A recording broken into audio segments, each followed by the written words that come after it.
Salam əziz izləyicilər. Yeni bir videoma xoş gəlmisiniz. Bugün sizlərə hülakar mövzusunu izah edəcəm.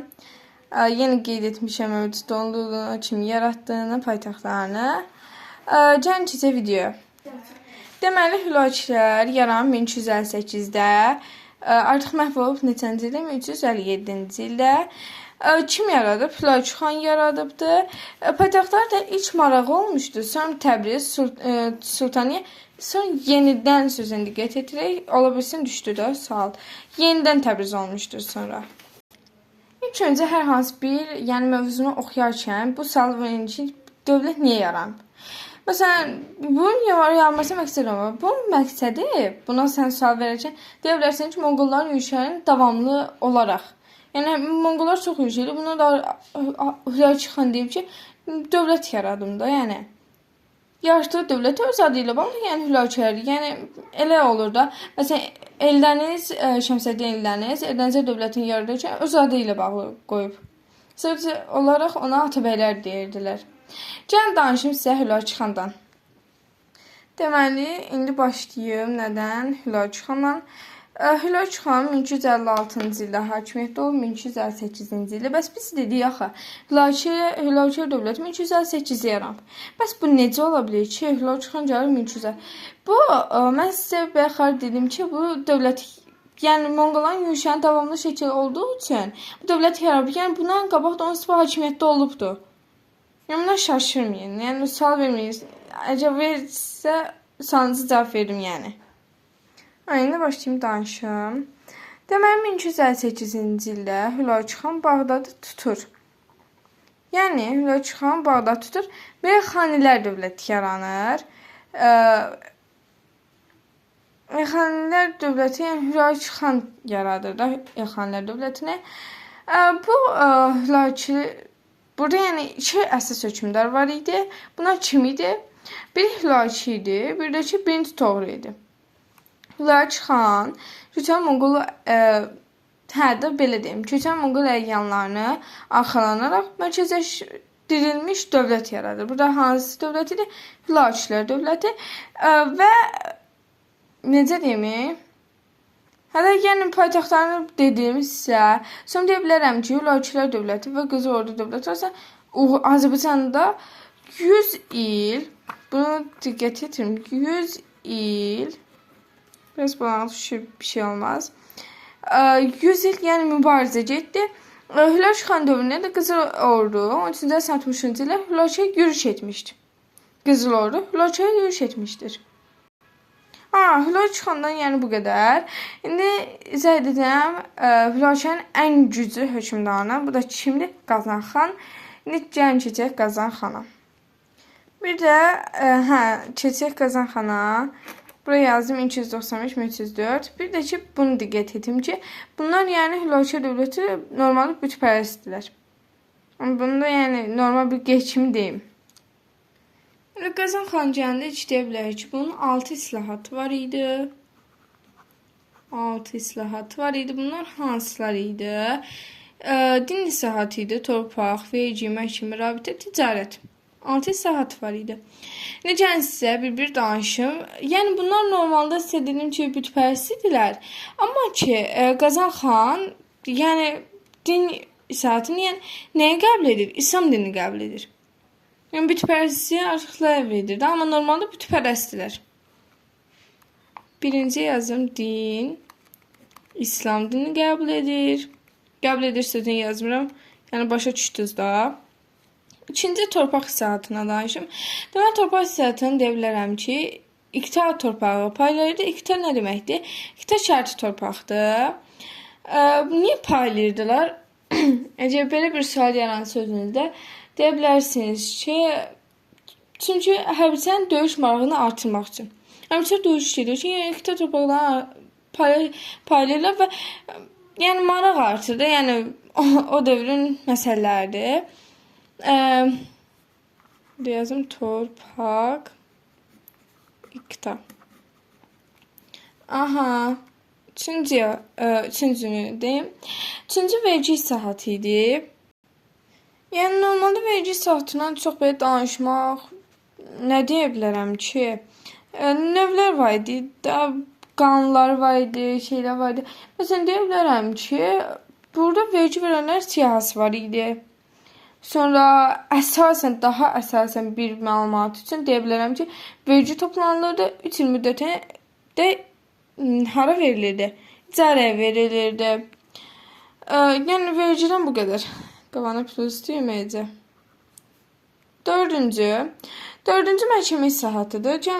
Məhkəmə islahatını deyim. Məhkəmə islahatını Qazanxan sistemi nəyə görə yaratmışıq? Yəni bunu özünüz də tapa bilərsiniz ki, niyə yaranıb, nəyə görə yaradıb bu islahatı.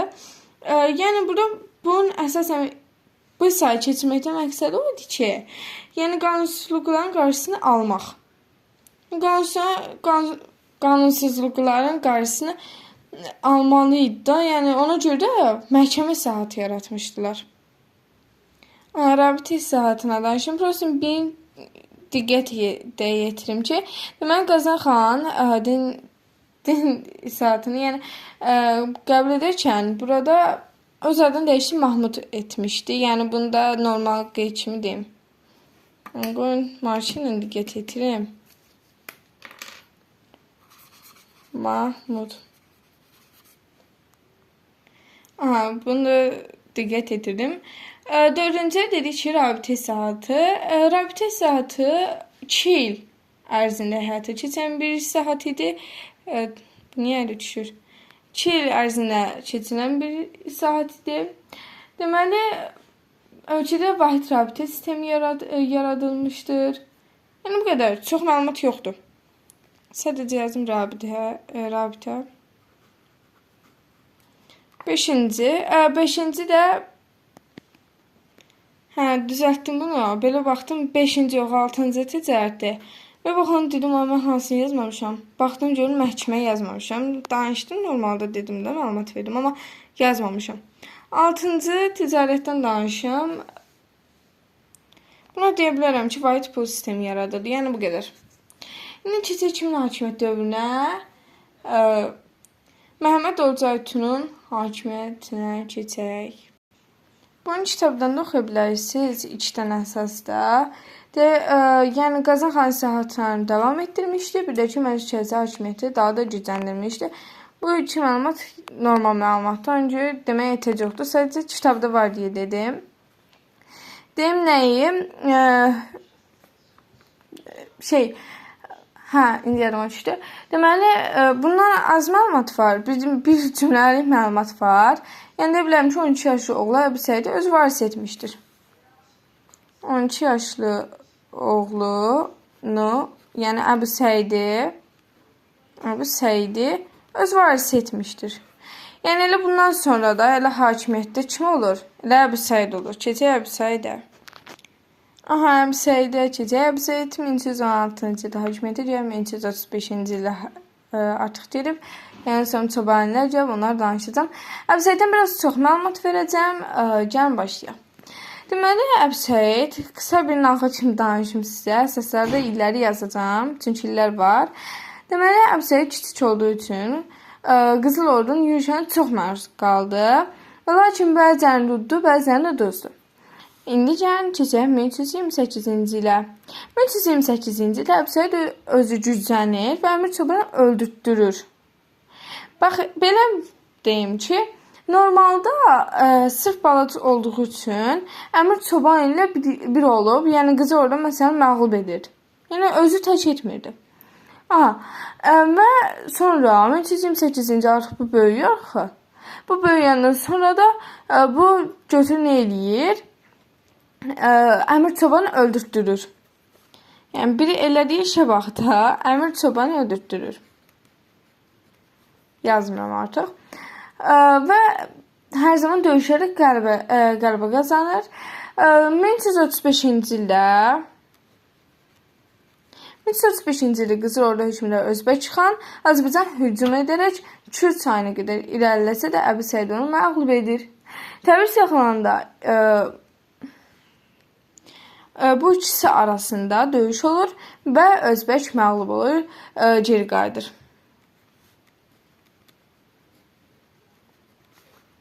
Məğlub edir.